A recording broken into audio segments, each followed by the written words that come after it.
I strongly dislike your behavior. You must choose between being terminated or demoted.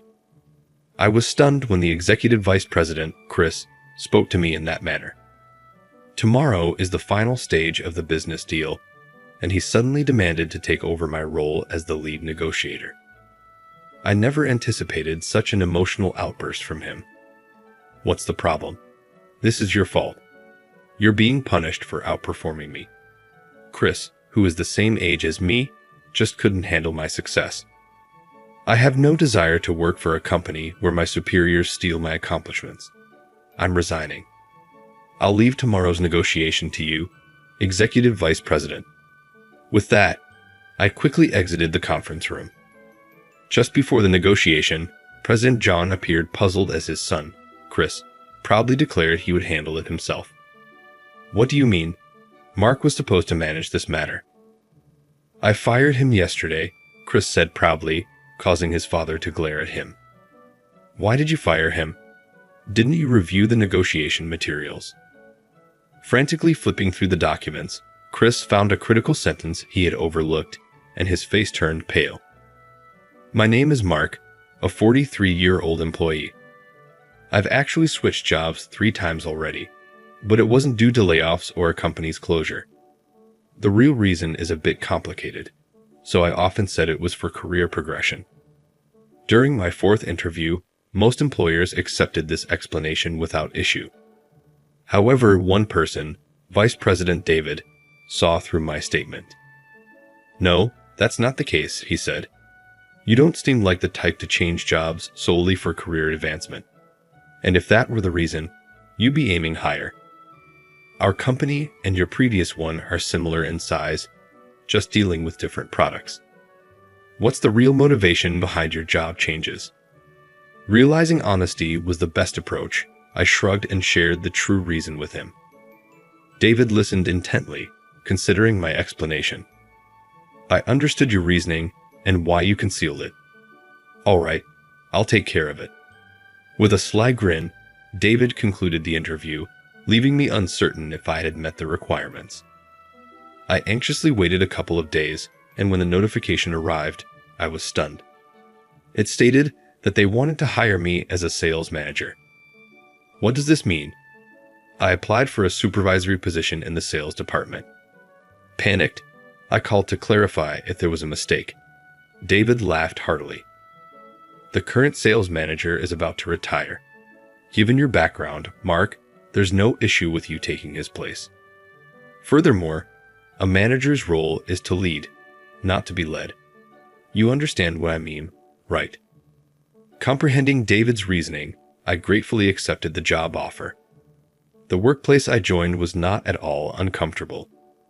I found it peculiar that there were few employees my age, but interacting with the younger staff was refreshing.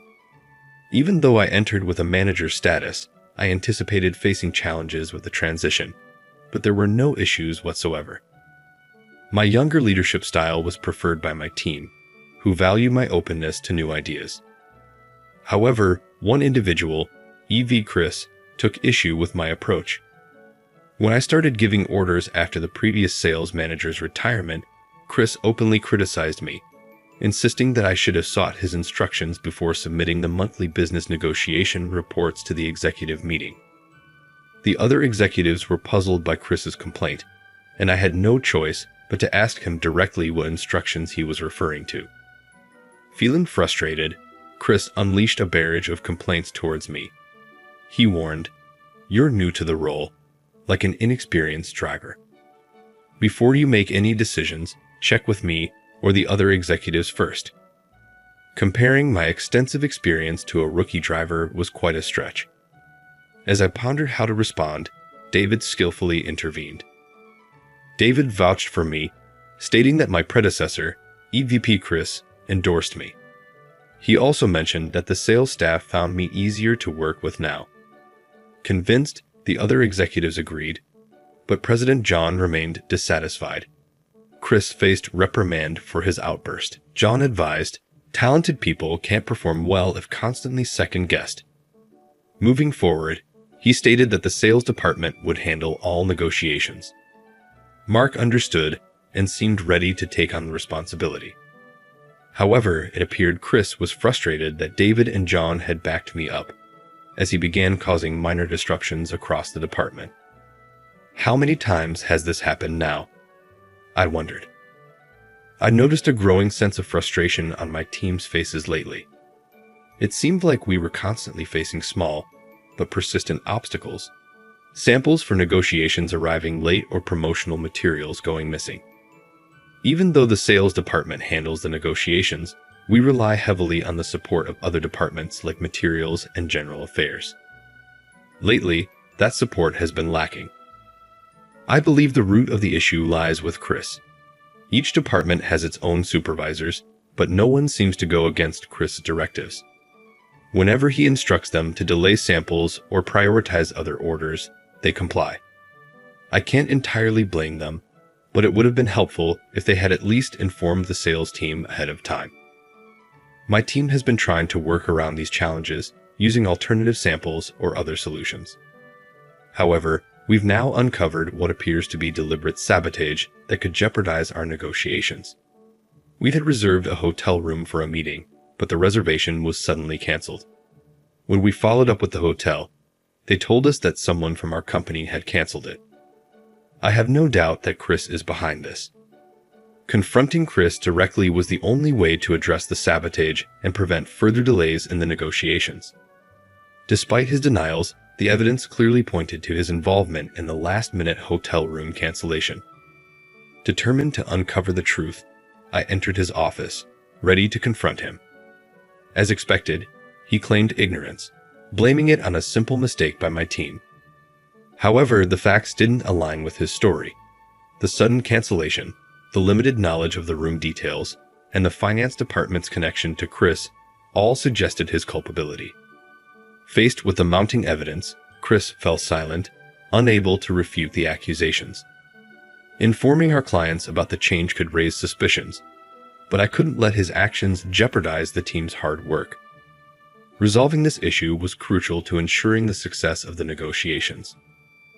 I recognized the significance of the upcoming negotiation, so I chose to prioritize securing its successful completion over confronting Chris more forcefully.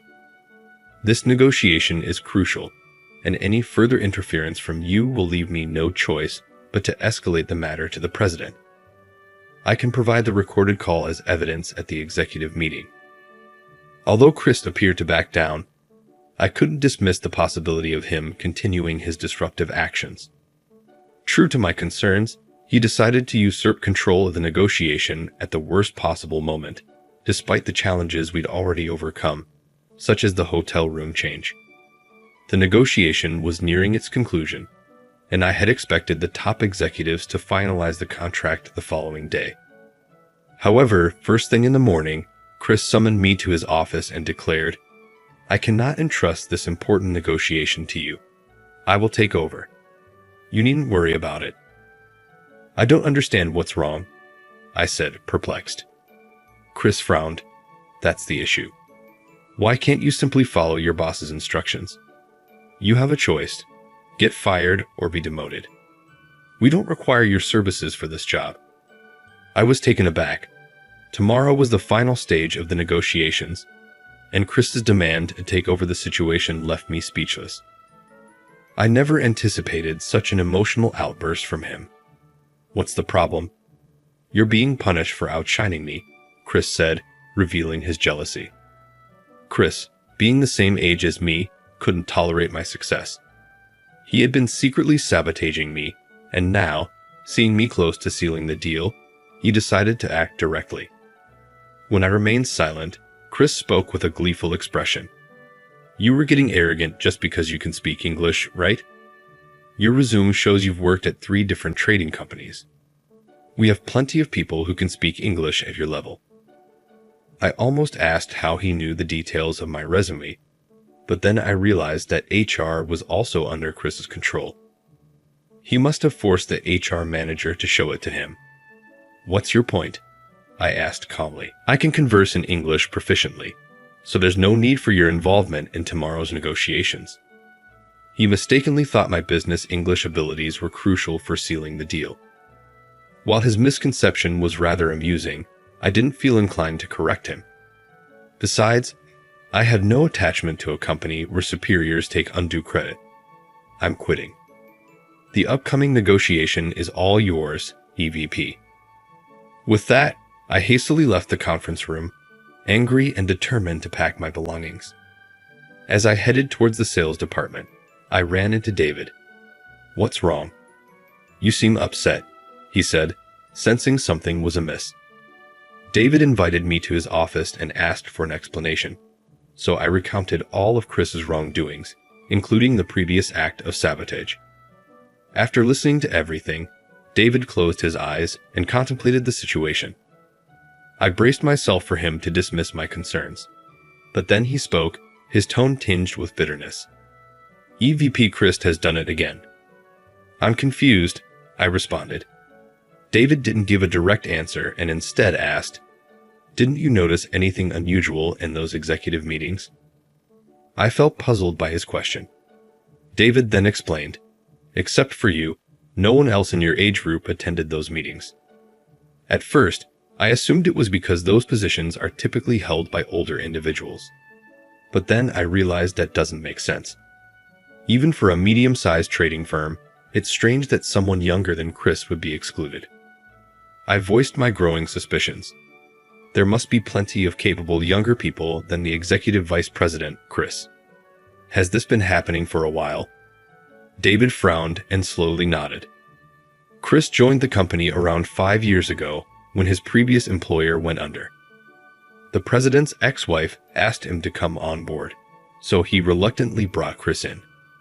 Now that the president has remarried, Chris knows this fuels his rivalry with the younger men. That's why Chris and Jan have different last names, even though they're family. Despite this background, I still struggle to understand. David continued with a bitter smile. "You might not get it because you're skilled, but Chris came from a completely different industry with no real expertise. The man's youthful appearance serves as his secret weapon, despite his advancing years. Before you came aboard, he would make grand proclamations about appealing to the younger crowd, without any evidence to back it up. The seasoned executives would listen, assuming he knew what he was talking about. It becomes clear that having a peer around would challenge his position. Instead of earning qualifications or attending training, he took the easier path. By eliminating his rivals, he believed his opinions would carry more weight. As a result, employees in their late 30s and 40s who held supervisory roles became his targets. Any noticeable behavior from them was met with harassment or false accusations. Those with a healthy sense of self-preservation had no choice but to resign. This has led to a workforce dominated by either the company president, who is older, or fresh-faced young staff just starting their careers. Now, I understood the situation clearly. Chris was like a seasoned office bully, undermining his colleagues to maintain his status as the youngest one present. These underhanded tactics only became apparent when the victims were about to leave. I had mentioned this to the president, but he couldn't believe his own son would be so petty and jealous. The president dismissed the idea as unbelievable. The company's website boasted that John had built the business from the ground up, making it a fierce competitor in the industry. Jan couldn't comprehend Chris's mindset, which prioritized being the youngest over actual competence. However, I knew all too well what would happen if the situation was left unchecked. My previous employer failed because they ignored similar jealousy. I decided it was time to confront David directly. "Executive Vice President David, what are your goals for this company?" I asked. David looked puzzled. "My goals? Well, I hope we can keep increasing our revenue and profits. The president's successor is also very capable, even though he's still a student." David's eyes seemed to plead with me to overlook Chris's harassment for the time being. Given David's long tenure, he probably didn't want to stir up trouble in a comfortable environment. Leaving the status quo behind was a bold move.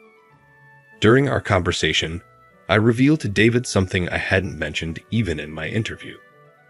"Do you know why I changed jobs 3 times?" I inquired. David nodded, acknowledging, "Yes, You mentioned being forced out due to jealousy. While it was unfortunate, we've gained a talented individual because of it. Taking a deep breath, I continued, the reality is that those 3 companies no longer exist. They've split, dissolved, or filed for bankruptcy. They're no longer operating. Surprise, David's expression shifted. That can't be. When we conducted a background check, those companies were still thriving. If you have any doubts, I encourage you to check their websites now, I suggested. David promptly pulled out his smartphone and began searching. His face grew increasingly shocked with each passing moment. You're absolutely right. But how could this have happened? It's quite simple, I explained. The individuals who drove me out became more confident and repeated the same actions towards others. Imagine the consequences when that cycle continues. I spoke calmly yet firmly. A company cannot function without its people. If the people inside abandon it, the company cannot sustain itself. I continued to speak with David, whose expression had become serious. If this situation persists, the company will eventually face the same unfortunate outcome. Truthfully, Chris's harassment is minor compared to what I've endured in previous workplaces, but it's becoming a significant problem. Chris has pushed me to either lose my job or be demoted. If I resign, it would be a victory for Chris, and he's likely to repeat this behavior. The future outlook is not promising. Whether my words resonated with him or not, David fell silent for a moment before firmly nodding. I understand your perspective. I won't simply stand by and watch anymore. Sabotaging the company out of jealousy is no laughing matter. I felt relieved. With David on my side, we could take drastic measures if necessary. After consulting with him, I headed to HR with a lighter step to retrieve the resignation paperwork. Just before the negotiation, John appeared puzzled as Chris's son proudly declared he would handle it. What do you mean? This was supposed to be handled by Mark. I fired him yesterday, Chris's son stated proudly. John glared at him. It's fine. I can communicate in English as well. The only remaining step is to sign the contract. Here is a paraphrased version of the given text, maintaining the same length as the original. Why have you let him go? Didn't you review the negotiation documents? The top executives from the other company are arriving today. How will you manage without him? Chris, who thought it was just a formality, was stunned by John's outburst. He frantically flipped through the documents and discovered a crucial sentence he had overlooked. A look of concern spread across his face. An hour before the negotiation, I received a call. They already knew I wasn't there since the morning. The call meant Chris had been searching for a last-minute replacement, but of course, he hadn't found one. Despite John's constant reprimands, Chris still didn't understand. I answered the call with a faint yawn. What's the matter? I got the resignation paperwork from HR yesterday. I'll fill it out and send it in the next day or two. But I'm taking paid leave today, so I'm not coming in. You don't need to resign. Just come to the hotel right now. Chris's desperate voice made me chuckle. Executive Vice President Chris, isn't this quite different from what you said yesterday? Didn't you boast that you didn't need me? I didn't know the contract would be in Arabic, Chris stammered. I could imagine Chris turning pale. He must have just realized the contract was in Arabic, a fact clearly stated in the negotiation documents. If he had been involved from the start and reviewed the documents, he would have known this. Our new client was a top-tier company from the Middle East with a highly nationalistic CEO. Their official language was Arabic, and they only accepted documents in Arabic. In a globalized world, trying to do business solely in your native language is impractical. That's why we always conducted negotiations in English with foreign companies. Only the agent with authority would be involved, and top executives would stay in the background, appearing only at the end. Despite being a top-notch company with a desirable market, few international partnerships existed because many couldn't overcome this hurdle. However, I had made a good impression from the start by negotiating in Arabic. My specialty is speaking 7 languages, and telling a joke in Arabic is a piece of cake for me. If the negotiations suddenly changed and the top executive, who had been assured by their agent of our reliability, was only addressed in English, it would clearly be a disaster. The top executive would feel insulted, and the deal would fall through. The documents clearly stated everything. Chris's claim of ignorance was no excuse. I had already dismissed him, and now he was desperate. He accused me of fraud because I didn't list every skill on my resume. I couldn't help but laugh. Fraudulent hiring. Seriously. Not listing all my qualifications isn't fraud. Besides, I never claimed to only speak English. Chris, with a resentful tone, asked why I didn't highlight such a skill. If he had the same skill, he'd brag about it. That's the difference between us. I didn't owe him an explanation. More pressing was the negotiation. If things continued like this, it was bound to fall apart. I heard Chris growling and grinding his teeth as he spoke. He said he'd step down and tell his father, who's the president. I asked him to put his father on speakerphone and explain why he tried to remove me from the negotiation. When Chris started speaking, I knew I'd won. The negotiation was successfully concluded. I arrived at the hotel room 10 minutes late and began the negotiation.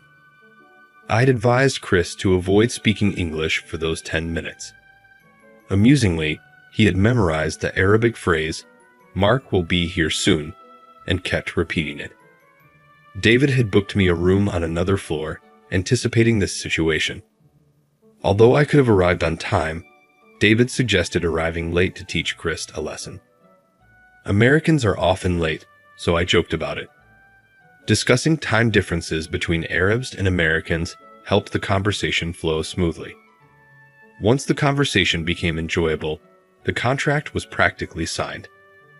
After seeing off our guests, I took a deep breath. Chris, who had been frozen in the corner, slumped into a chair, exhausted from the tension. John thanked me and apologized for Chris's behavior. He said they'd impose severe disciplinary actions on Chris. Chris fell silent under John's glare. John mentioned discussing the disciplinary actions when we returned to the office. Back at the office, David, who had been called to the president's office, smiled when he saw me. "Everything went well, judging by your expression," he said.